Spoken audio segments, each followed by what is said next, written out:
Shalom. This is the brother Ra'aya, Brother Amawad of GMS New Orleans, coming at you with another sit down. But before we get started, as always, we're going to give all praises, glory, and infinite honors to Yahweh, Bahasham, Yahawashi, Bahasham, Rakagwadash. Double honors to the apostles and elders of Great Millstone who rule and teach well. And peace and salutations to you sincere Akim out there, pushing this word in truth and sincerity to the four corners of the globe. May you endure unto the end. And to you few sincere Akwat out there, diligently learning in silence. And with this sit down, we're just going to get into how we put all our cares and, emotions and ways we feel about this society and the people in it on the Lord. Because in our day-to-day life, whether on the job or, dealing with family members or anything like that, demons are on these people. If you're not in the truth, you're in the matrix. So you're subject to those agents or those demons messing with you. And people are going to constantly be coming at us, especially as we get closer and closer to the end. Satan is looking to sift as many people as we can. So we got to be on that spiritual guard, knowing that these situations we get into, if we got to let the Lord handle it, we got to step back and look at it as like, look, this situation just came out of nowhere. This is clearly a demon, especially if it's somebody you don't even know that's messing with you. Like, you just got to sit back and think about it. And I was talking to a brother about this the other day. Somebody's cutting you off in traffic, or, somebody's messing with you on the street or on the job, and they've never met you before in a day in your life. What reason would they have to be at odds with you? So why are you getting so worked up about it? It's clearly just demons messing with you, and you just got to deal with it accordingly with this knowledge, wisdom, and understanding that we have through the scriptures. And with the precepts we're going to go into, one thing it's constantly hearkening on is patience. Because having patience is wisdom. It'll get you out of a lot of situations that, that mouthpiece of yours can quickly get you into. But we're going to start it off with Proverbs 16 and 32. It's the book of Proverbs, chapter 16, verse 32. He that is slow to anger is better than the mighty. Keep going. And he that ruleth his spirit than he that taketh the city. Hey, he that is slow to anger is better than the mighty. Because what? You can be a mighty person with all of these skills and everything, but if you have a short temper, you're on a short fuse, and you're constantly going to be getting into situations, and you're going to need that might to get your ass out of it. But he that is slow to anger, what? Thinks a few steps ahead like chess and avoids the situation completely. What's that saying? I think it was in that movie War Games. It's like the best move is not the best way to win a war is to not fight at all. Hey, the best way to win a war is not to fight one at all. And it's the same principle in this society we in. The best confrontation is no confrontation. Because one thing could easily lead to another.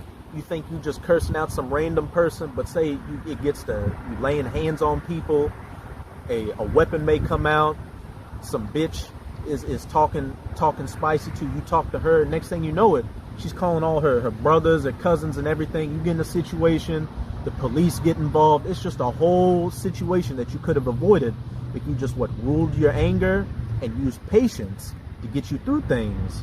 And this is especially true for men of the Lord. Obviously, the wisdom of the Bible could benefit anyone, but it's really written for us.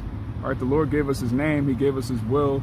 He gave us the true understanding of who we are and who these people are. And once you have that understanding, there's no need for you to try to put your ego or name on the line in front of these. We have nothing to prove to these people. These people exactly. are nothing. They're nobody. So for you to get riled up at a heathen or even a two-third, it shows that you lack understanding. We know full well that we're about to rule over these people. We know full well that the Lord is about to destroy this place. So you're literally arguing with a dead body. You're arguing with someone who's a walking corpse. They're waiting for a missile. They have no hope of salvation. So you're arguing. Here it is, you're a king, you're a prince, you're a priest, you're about to rule, and you're arguing with a peasant. How does that look? Like, when have you ever seen a king get off his horse and go walk up to a peasant and just start arguing back and forth? Like, that doesn't even make any sense. Oh, even that demon Kanye said it in that one song, what's a mob to a king? Yeah. That's all these people are, is a filthy, demonic mob. Yeah, they're just dross. All right? Gold doesn't argue with dross. That's not how it works. But Gold isn't even seen to Dross. They in two different categories. Gold is in a safe place somewhere, while Dross is in the trash. You brought up a beautiful point. These are just dead bodies walking around waiting for judgment and a missile. We got a saying down here. What's a dead man's opinion? Because these people walking around us, the people you see, the majority of people you see in your day-to-day life, and they're about to be judged horrifically and get put to death. So what need is for you to lose your crown, this one and final chance of being at that elect number, over some scumbag, some scallywag in the world? None. You got a precept? Khan, this is still in Proverbs. This is Proverbs 15:1. It says, "A soft answer turneth away wrath, but grievous words stir up anger." A point blank period. A soft answer turneth away wrath. And what inspired to do this lesson was a situation I had at work today. And I didn't give a soft answer, but by me not saying anything, that's in a sense giving a soft answer. Because on the job, some situations came up to where I was late on doing one of my deliveries, because I do work where I have to deliver stuff. So I got back to the commissary late, and they'd already told us a week before, hey, we see that y'all are, being late and stuff, so, keep mind of that. So I was like, oh shit, I got a feeling somebody's gonna say something. So I get back to the job, and one of the people that's over me had an attitude with me, and, was getting kind of spicy with me, and I could tell why. And you know what? Naturally being a man and knowing this truth, and especially having a heathen woman act that way to you, you just thinking to yourself, what are we even doing here?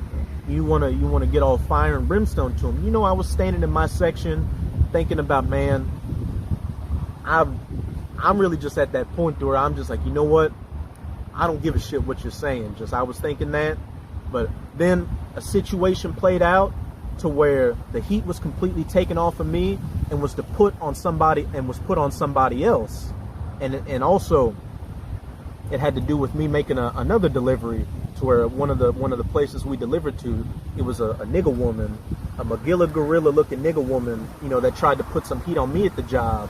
But since I didn't get spicy or angry, the Most High put a spirit on another heathen at the job, an Edomite, to cape for me and be like, look, it's not so-and-so's fault, it's actually that person's fault. So by me staying calm and not getting out of pocket, the Most High created a whole nother scenario to where all the heat was completely taken off of me, and then the person that got spicy with me before was nice to me later on in that day. It was like, oh, thank you for doing such and such and that. So again, controlling that anger and being calm and patient is better than a mighty one, or him that takes a city. And a soft answer turneth away wrath. God, now would that have happened if you would have reacted like a nigga? It would have played out completely differently. You might have got fired. I most definitely would have gotten fired. Yeah. So the scripture says, those that serve the Lord, even you can make your enemies to be at peace with you. We're going to get that one later too. Yeah. So there's no need for, if you're a servant of Yahweh B'Shem Yahweh Shai, there's no need to stoop to the level of these peons, man. At the end of the day, they actually care about these jobs. We were just talking before the lesson, like, if we lose our job, we don't care. It's not a big deal to us. But they're thinking about their 401k. They're thinking about their children's children going to college.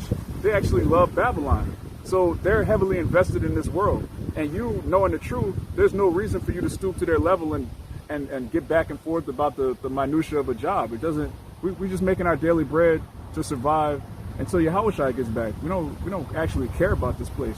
Time. Got a point blank period. Oh, there's a little bit more on this.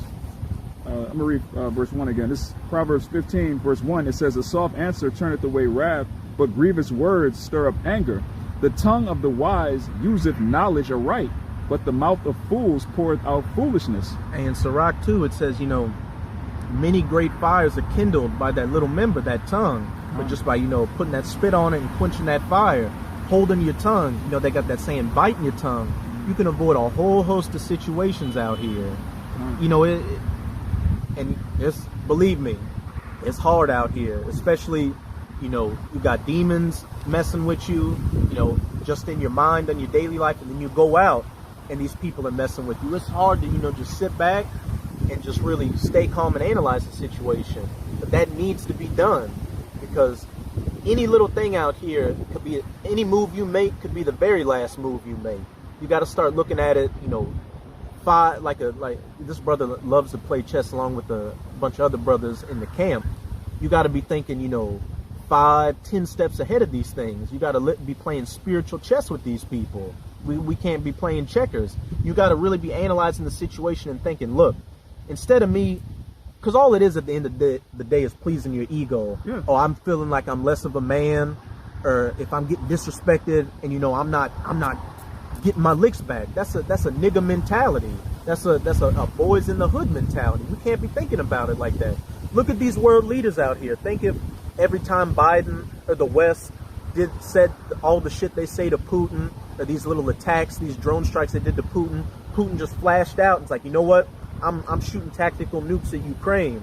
I'm just going and bombing them, which we know they're going to bomb America eventually, but I'm just flying off the handle and not being diplomatic about things. Hey, he would turn the whole world against him. Yeah. But what? Him being diplomatic and handling things like an actual king would handle things. Look, you've got these other nations seeing how hypocritical the West is, and enemies that his enemies are being made at peace with him and joining under him and the BRICS, and they're ultimately going to, you know, gang up together at the end and shoot those missiles onto America, that whore, and destroy them. Just like what the Most High is going to shoot these missiles on America, this whore, and destroy our enemies. Yeah, that's a beautiful point, because this truth not raising us up to be kings. So how would a king handle a situation? That's how you should approach any type of alt, any type of variance in your life. Like, how would a king behave in this situation? That's if you believe. If you believe that you're an Israelite, that you descend from Abraham, Isaac, and Jacob, you're a blood relative of Yahushua Mashiach, and he's going to come back and give you a crown, you have to carry yourself like, okay, what would a king do in this situation? That's something that has to be on your mind constantly if you're in this truth. You have to walk as a king. Now what does it tell you in Ecclesiastes? We're servants. We're kings walking as servants, but we're still kings, man. We're royalty. We're Yasharallah, all right? Princes of the power. You got it, right? Can you give me that Proverbs 16 and 17? Because I forgot a point, but you just brought it back up to my mind. It's like when you realize the lineage, the great lineage and legacy we come from, look at how our forefathers handled situations. Yeah, that should inspire you to act accordingly. Look at Yahushua. Yeah. When he was brought before Pontius Pilate, did he buck up and say, you know what, Pilate, you a Edomite, you a cuck, you piece of shit, fuck you. He didn't say any of that. He said, thou sayest thus, and held his peace. Even when those wicked Pharisees were spitting and slapping on him, hey, he took it. He took it, you know, with calm and grace. And yet he went through his affliction. But what did it say afterwards? He's sitting at the right hand of the Father. So the things we go through, if we handle that, you know, with wisdom and patience, what does that mean? We're going to sit at the right hand of Yahushua. Real quick to back you. You got it. This Isaiah 53, verse 7. He was oppressed and he was afflicted, yet he opened not his mouth. He is brought as a lamb to the slaughter, and as a sheep before her shears is dumb, so he openeth not his mouth. Point blank period. You can break it down. Yeah, this is talking about Yahushua. He was afflicted, but he didn't say anything, man. He took his complaint upon his own self, man. He knew that he was the greatest spirit ever created. He knew that he was about to inherit the earth. Why stoop to the level of a fucking Edomite? Like, what? Jake really being that I know my rights, trying to prove to Esau that I've memorized the Constitution. All this nonsense, man. Yahushua was, look, at the end of the day, I'm Yahushua, you're a heathen. All right? It doesn't matter what you think of me. Okay, he said, thou sayest. Like, basically, yeah, you said it. Like, you got this. This is your world. We just let these people have it, man. That's what turning the other cheek is about. It doesn't mean be soft, be effeminate, be like the Christian church, just a total cuck. It's just face shave. Yeah, shaving your. It's talking about letting these people have it because this is their world. This is their last time to rule. So of course they're going to be assholes and demons, man. Satan knows that. What does it say in Revelation 12 and 12? He knows that he has a short time. So of course these demons are going to be riled up. They're like, man, this is our last hurrah. And what Yahushua say? If I wanted to, I could call down 12 legions of angels to just handle business with you. And what's it saying, Psalm 34, the angels of the Lord encamped around those that fear him. Yeah. If we cast all our cares and fears and anguish on the Lord is going to defend us. If we're still in this truth walking around, who knows how many situations around us could have easily taken us out that we don't know about. But what is that because? We the bigger man and just move in patience and wisdom and bite our tongues and get through these situations. Yeah, that was a beautiful point, because Yahushua had the power to completely eradicate every Edomite then and there, but that would have upset prophecy, so he would have been going off. Now, we believe that we're joint heirs with Yahushua. We believe that we're going to have, as he told us, we're going to do greater works than him. That means we're going to be calling down fire from the sky like Elijah and Elisha and doing all of these marvelous miracles. If you believe that's coming, why would you get all worked up about a heathen? Like, it's really showing a lack of faith. If you believe that you are about to inherit the world, that you're about to inherit spiritual power, there's no reason to get bent out of shape about some heathen, man. You got it? And I'm going to just, clarify real quick. If somebody, we're not telling you to be a doormat out here. Like if somebody, lay hands on you or something like that, you can defend yourself. But don't go out there looking for the trouble. And if you can find a way to avoid the situation without it, getting to a physical altercation, do that. That's what we mean. Yeah, that's wisdom. Yeah, being a pushover, that's not the spirit of the man of the Lord. There's nobody in the Bible was just walking around letting people beat them. What religion is that where they have it's some branch of Christianity where they walk around whipping their backs? I forget what it's called. I know what you're talking about. Yeah. That boy in that Tom Hanks movie, the Da Vinci Code was doing. He was that monk was torturing himself. That's not in the scriptures, man. You're not supposed to physically torture yourself. Like this is spirit. We have the Day of Atonement coming up this week, and when it says afflict yourself, that's talking about fasting. You're not supposed to beat yourself. You're not supposed to let people beat on you or be a pushover. That's not the spirit that we're coming in. All right, the Lord is actually raising up the house of David, and if you notice, when you have like that manly countenance, that Israelite spirit on you, that alone, like it causes people to not really fuck with you. You have this look on your face like, not today. And that in itself avoids a lot of confrontation, because people really don't want to get fucked up at the end of the day. They already scared of you because you Jake, you got a beard, you look rough, you wearing them white New Balances. I'm joking, but yeah, we surrounded by folding chairs. These people know what time it is. Hey, you just reminded me another situation that happened at the job.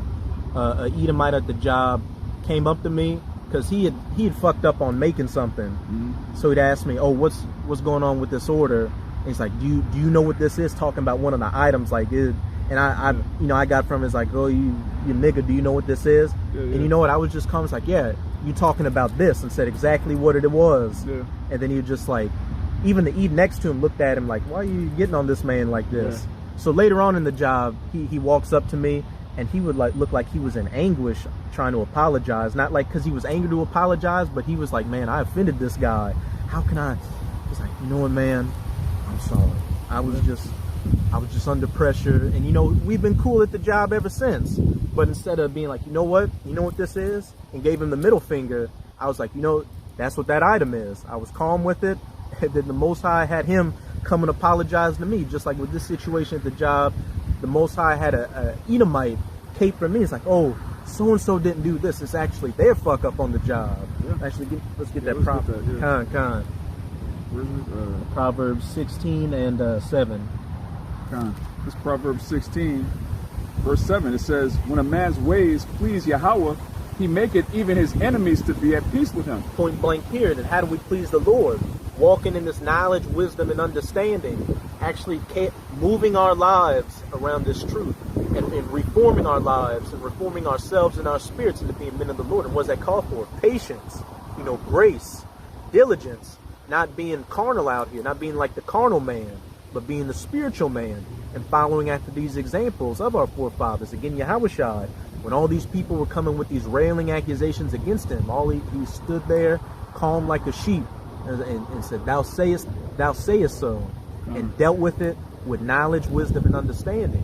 And like with the examples I brought up, and a lot of examples, hey, other brothers can attest to in their lives when they just, were as calm as a cucumber, the situation passed by, and the situation actually worked in their favor. And one thing I've noticed is like when you in the situation, you hot, you angry, but give the situation, 5, 10, 15 minutes when it's passed, and you're like, man, I'm glad I didn't do anything. Like, if I would have just, shown my ass, I would have been in a bad situation. But this situation, it goes to show you how insignificant it was. It was really something little I was getting hot over. Yeah, don't Don't let a temporary situation lead to permanent consequences. Because at the end of the day, again, these people are heathen. Even Jake right now, if you're not in the truth, you basically liken unto a heathen. And the scripture says, when a man's ways pleaseth Yahweh, he maketh even his enemies to be at peace with him.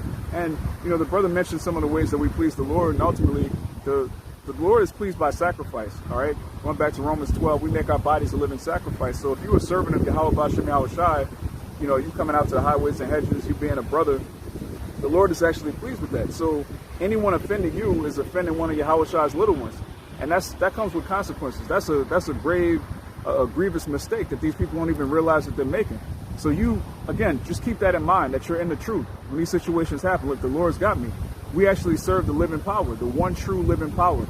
All these other people, they're really serving themselves, which is what you do when you serve an idol. That doesn't exist. It's a figment of your imagination. These people are serving their own bellies. They don't sacrifice for a higher power. So they're not going to be defended in that day. We have a counselor, we have a lawyer, we have a mediator, all right? We have a judge. We have someone that's the most powerful spirit ever, a king. The king. The king of kings. Lord of lords. All right, we have an advocate, all right? Our advocate is the greatest spirit ever created. You have to believe that. That brings us into my next precept, Romans 12 and 19. And I lost it. I'm trying to think of... What was the point? Oh, can I read verse 2 first? Con. I'm trying... There was one point I wanted. It'll come back to me. Con. It's Romans chapter 12. I'm going to start at the top. I beseech you, therefore, brethren, by the mercies of Yahweh, that ye present your bodies a living sacrifice, holy, acceptable unto the Most High, which is your reasonable service. You got him. Yeah, he's pleased by that, man. When you put off the ways of this world, you find out that the Lord's about to destroy this place, so you're like, man, whatever happens, you know, what does it tell you in Hebrews? Knowing that St. Peter, the 3rd chapter, all these things are going to be dissolved. So what manner of persons ought you to be? So if you're getting in a carnal argument over some petty issue, that means that you're not thinking about all of these things being dissolved with fervent heat. You're actually trying to stay here and stake your claim. Like you used the word ego earlier. Jake really cares about being somebody in Babylon, which is completely against the spirit of Yahweh Bashem Yahweh Shai. Yahweh Shai is treaded upon here. He's nobody here. So we have to come in that same stead. You can't be a servant of Yahweh Shai and then you're just some great nigga that doesn't take any L's in Babylon. Yahweh Shai took the ultimate L. So to get the ultimate W. Con. So if the servant is not greater than his master, what does that mean? We're gonna take L's, Jake. You're gonna get caught off in traffic. You're gonna get called out your name. You're gonna get put in certain situations. And if a person physically attacks you, obviously, like the brother said, you defend yourself.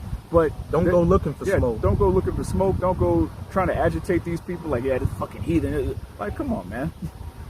These people are less than nothing. All right. Isaiah 40 tells you they're less than nothing. They spit. Yeah, spittle. Would you argue with spit on the ground? Like, imagine you just see some spit. You like, what are you doing there? You spit. You messing up my shoe. Like, you would look crazy arguing with spit. But that's what you're doing when you argue with a heathen, man. You just brought, and it goes back into this precept. What you were saying, it's a great offense to offend those that the Lord has as his beloved. And we know this is talking about wicked niggas, you know, leading Jake astray with false doctrine. But it can be applied to this. Woe to him that offended these little ones. It'd be better if a millstone were cast around his neck and he was cast into the sea. A great and horrific judgment is coming to every single person that offended the sincere of the elect. Abarat Azai, we're that number, and you sincere Akim and Akwat is that number. Nobody is going to escape unscathed, as it says. Even the littlest word is going to be held in remembrance. And we know that millstone is talking about Yahweh Shai and what he's coming as that great millstone to just destroy everything. Laser beams, the nukes, and that's even if they even survive up to that with all these other calamities of Jacob's trouble are coming. So as it's about to go into this Romans 12 and 19, hey, we don't take vengeance ourselves. We leave it all unto Yahweh Bahashem Yahweh Shai. And some brothers have seen judgment happen instantaneously to these people out here. Horrific judgments. It's the book of Romans, chapter 12. I'm going to start at 18. It says, if it be possible, as much as lieth in you, live peaceably with all men. If it be possible, because again, you know, somebody's laying hands on you, you defend yourself. But if it be possible, if it's an altercation you can avoid, hey, avoid it completely. be at peace with all men. They not just, 2/3, but these heathens as well. And again, I was at peace, at the job with these heathens, and it was actually heathens, Edomites, that were caping for me to get me out of the situation. That saved me from my own people, that nigger woman that was trying to put some heat on me. Yeah, which again would not have happened if you reacted rashly, if you reacted like a nigga. All right, Jake get pulled over, start screaming, "I know my rights. You can't do this," all this craziness. You're talking to someone who, first of all, is a devil, but also is a human, well, not a human, but a person that's trying to get home to their family. You're this erratic looking Jake making sudden movements, screaming. Like, this is a person that you're talking to, not a machine. Or you have to know wisdom, man. You can't. Jake really put himself in a predicament where, like, the brother did that lesson the other day. Like, don't make your hell worse. Like, don't add to your own hell. If you know that you're an Israelite, you know this is Babylon, you know this is not our rest, you know this is a place of our captivity, why would you act as if you're equal to an Edomite in the eyes of the law, and you want to prove that you, again, Jake trying to get with the, what they call that, Moorish science bullshit, Jake trying to prove to Esau that he knows the law better than him. This is what we know better than Esau, this right here, all right? This is our law. Fuck Esau's law. The scriptures tell you, he just writes grievous laws. He just makes it up as he goes along, man. You dedicate your life to learning something that can be erased with an amendment. Like, okay, I went to law school, I went to prison, I went to the law library, I memorized the law dictionary. Then Esau just come along and say, fuck that. We don't have to follow our own laws. It's martial law right now. You spent 20 years learning the law just for Esau to do away with the law. Exactly. This is madness, man. Follow this. This is the law you're supposed to live by. And what does this law say? If at possible, be at peace with all men. Yeah. Hey, you're gonna take a lot of stress off yourself if you just take the path of least resistance.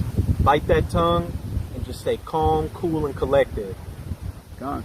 Verse 19, it says, "Dearly beloved, avenge not yourselves, but rather give place unto wrath. For it is written, vengeance is mine, I will repay, saith Yahweh." Point blank period. Avenge not yourselves. Don't go getting your licks back, but rather give place unto wrath. They take the low spot. Use wisdom. Use patience. And as it says, for it is written, vengeance is mine, I will repay, saith the Lord. And woe unto him that offended even these little ones. It'd be better if a millstone were cast around his neck. The Most High, everybody that offended you, even to the slightest offense, if it offended you, the Most High is going to get them back for it. And we're talking about Al-Shaddai, the king of terrors, the great demon-like power. And it says in Isaiah that the Most High is going to bring their worst fears upon them as their judgments. Every single person out here is going to get exactly what they deserve. And they're not gonna have it eased up on them on an inch. They're going to get the full force and front on it. But in order for that to happen, you got to stay on your post. You got to use knowledge, wisdom, and understanding to guide yourself and not try to seek your own vengeance on this side. Because just as easily as the Most High brought you into the truth, is as easily as the Most High can take you out of the truth. And you could be on the receiving end of judgment from Yahweh Bahashem, Yahweh Shai. Yeah, the truth is a double-edged sword, man. You could cut yourself. And, the brother made a beautiful point.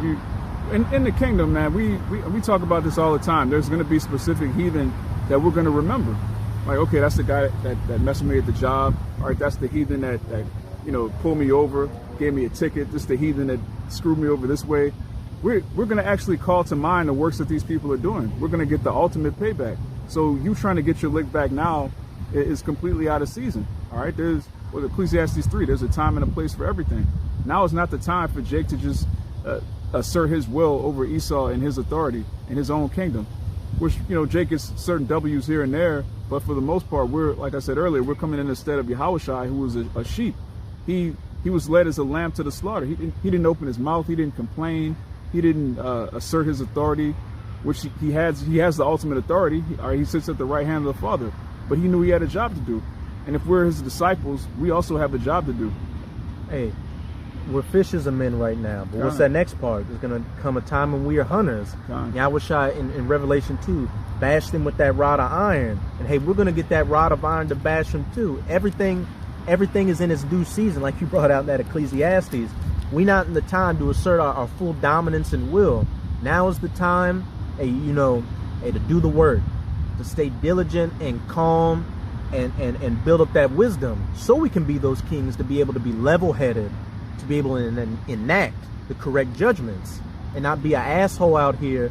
Woe to you when your king is a child, an emotional bitch out here, just ready to burn the whole kingdom down just because you got offended, just because you didn't get your meal cooked the right way. Yeah, you didn't have your way for one moment of the day, so now everybody got to, like, come on, man. But you brought up an excellent precept. This is Jeremiah chapter 16, verse 16. It says, "Behold, I will send for many fishers, saith Yahweh, and they shall fish them."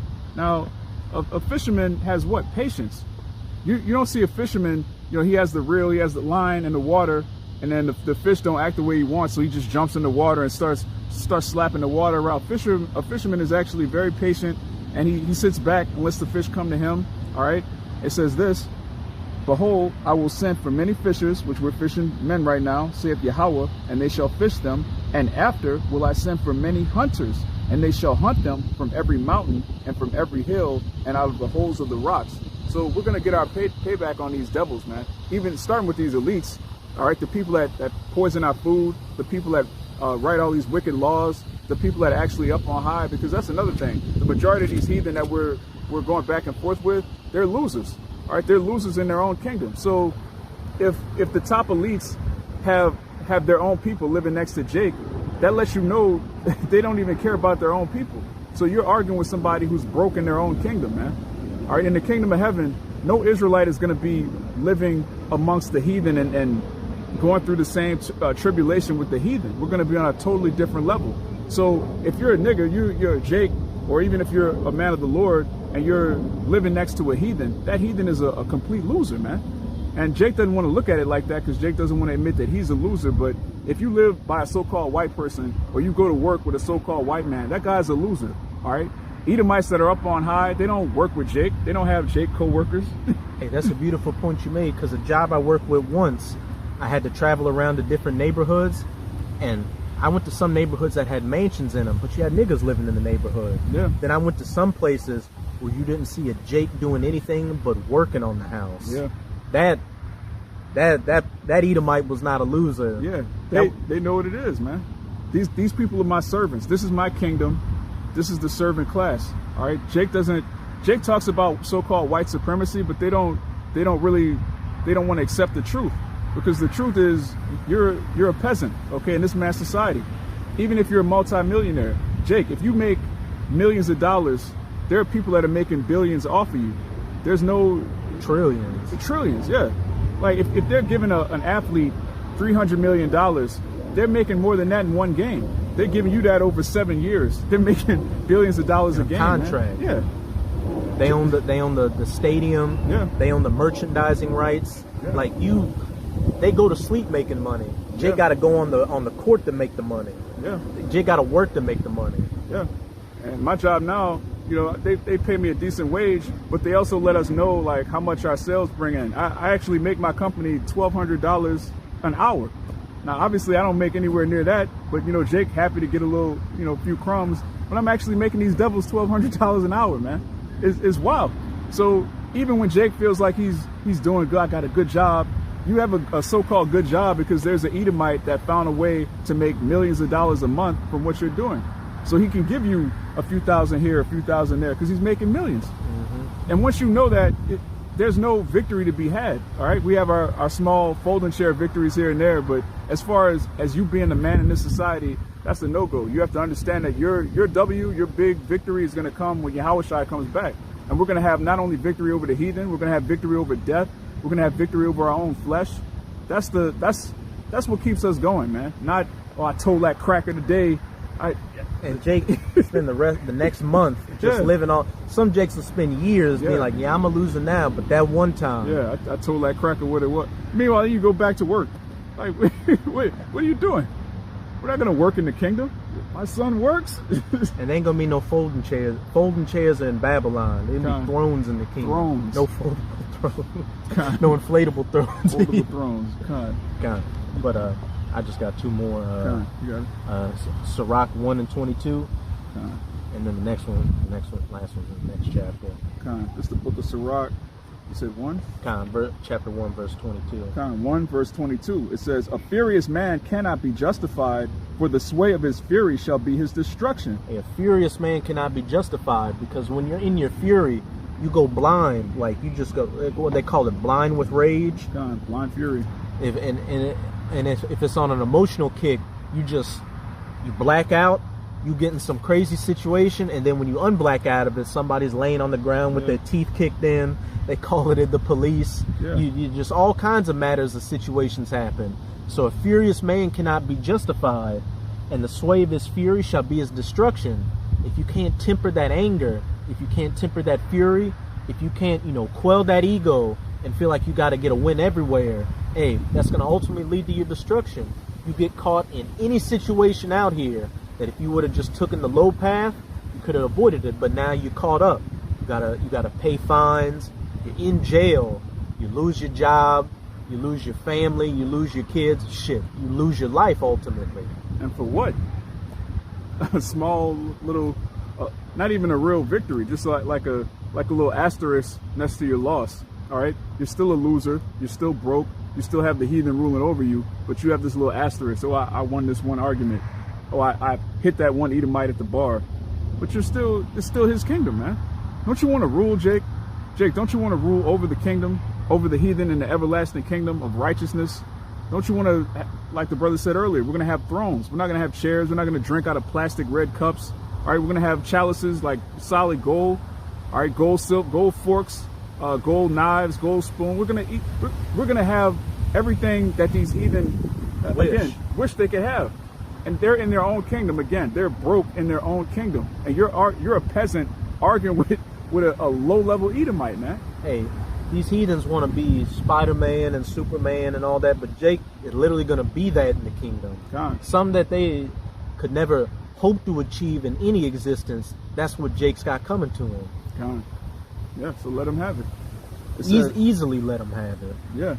It says, oh, that was it on that. Oh, it's a little bit more. Con. Verse 23, it says, a patient man will bear for a time, and afterward joy shall spring up unto him. Yeah, patient man will bear for a time. And look, we at the end of this thing. They at Whole Foods, they got the Amazon One thing where you can scan your palm. What's that being set up for? The Charagma. World War III's at the door. Societal collapse. This devil coming down in great wrath. We are there. So hey, we can eat this. This ain't like we back in the 80s. Yeah. Shit, we ain't back in 1950. Nowhere. We are at the door of all hell breaking loose in our salvation. So hey, if you really taking this knowledge, wisdom, and understanding to heart, hey, you're a patient man that is bearing for a time, and afterward joy shall spring up in him. And really, that joy is springing up right now. We're seeing all these prophecies we've been prophesying about for however long you've been in the truth coming to pass right before our very eyes, showing that this knowledge, wisdom, and understanding that we've sacrificed everything in this life for, hey, it's finally starting to pay dividends. And we're ultimately going to receive that eternal W, that crown, and those scepters, those rods of iron, spiritual powers, dominion, and then we can get that payback. And when we get that payback, there's not a thing anybody can do about it. Can you imagine that, Jake? Somebody's entire existence, their children's existence, hey, entire nations of people's existence are going to be at your whim. They're going to be at your judgment. And there's not a thing they can do against it. That's beautiful. That's what we look forward to. All right, that's the victory that even when small things happen to us, we know. What does it tell you in Romans 8? All right, the things we suffer now, they pale in comparison to the glory that we have coming to us. So there's nothing, man. There's nothing that should throw you off your square in this truth. Hey, these heathens won't be able to go directly to Yahweh Bahashem Yahweh Shai.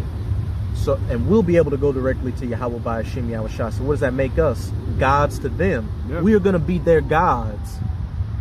Yeah.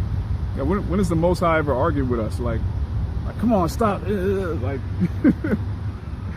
God doesn't argue with his subjects, man. Neither does a king.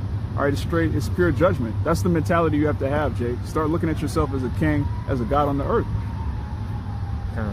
We just Sirach 2 and 14. Sirach 2 and 14. Woe unto you that have lost patience, And what will ye do when Yahweh shall visit you? Woe to you that have lost patience. That can go into you losing patience in this truth and falling out, or hey, you losing patience and trying to get that little carnal win. What will you do when the Lord visits you? That one situation where you lose patience and get that W in could be your last situation. Last situation, you being in this truth. Last situation, you being on this plane of existence. So the key is to remain patient, calm, and walk in wisdom. Utilize wisdom to maneuver through society, because as we've been going into, and the beautiful points this brother has been making, we've got eternity coming to us. Eternity, eternal dominion, everything coming to us. Hey, if you desire, crowns and scepters and gold and all that, hey, desire wisdom first. And what has wisdom been calling for? Patience. Yeah, real quick. You got it. The book of Colossians, chapter. You can break it down. This is Colossians chapter 4, verse 5. It says, "Walk in wisdom toward them that are without, redeeming the time." So we're really the only people that have the actual true wisdom of Yahweh B'Shem Yahweh Shai. It says, "Walk in wisdom toward them that are without." These people that are without the truth, they're without the name of the Lord, they're without salvation, they're without any hope of the kingdom of heaven. So walk in wisdom around these people. The scripture doesn't say boast proudly in your wisdom around people that don't know anything. The scripture doesn't say, promote yourself, exalt yourself around the heathen because you're an Israelite and you're better than them. No, this is the time to walk in wisdom and redeem the times. We're in the early stages of World War III, the early stages of Jacob's trouble, the early stages of the end of Babylon the Great. So walk in wisdom, redeeming the time. The early stages of our salvation. Of our eternal dominion. Yeah, our salvation is nearer than when we believe. Hey, and it's even near, it seems like it's taking its time, but we are much closer than we think. We're at the door. Any other point you want to make? That's it. Hey, so with that, we hope you sincere Akim and Akwat out there were edified by this lesson. And remember, patience is wisdom. So walk in patience, walk in wisdom, and you'll find you'll have a lot of stress leave you, and you'll make your walk in these trials of yours in the truth that much easier. Okay, so again, with that, we're going to give all praises, glory, and infinite honors to Yahweh Bahasham Yahweh Shai Bahasham Rakak Wadash. Double honors to the apostles and elders of Great Millstone who rule and teach well. And peace and salutations to you sincere Akim and Akwat out there. And y'all enduring to the end. Ababa Ball. Ababa Ball. Kwam Yasharala. Kwam Yasharala. Shalom. Shalom.